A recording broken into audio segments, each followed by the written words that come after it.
చంద్రబాబు వారసులై ఇంజనీర్లు కదలంగా మేధావులు అధికారులు సహమంత్రులు తరలంగా దయగల రైతన్నలు భూదానాలివ్వంగా మనలోని సంకల్పం మహాయజ్ఞమౌవంగా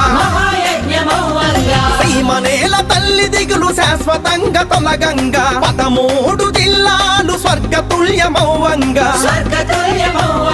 ప్రతి గ్రామం పచ్చంగా ప్రతి పౌరుడు క్షేమంగా రాష్ట్రంలో దేశంలో ఎక్కడ ఇంకెక్కడ కని విని ఎరుగని తీరుగా మార్చాలని కదిలిన మన నందమూరి దారిలోన నడిచే మన చంద్రబాబు అదిగో మన సాహసికుడు అమరావతి స్వాప్నికుడు చంద్రబాబు నాయకుడు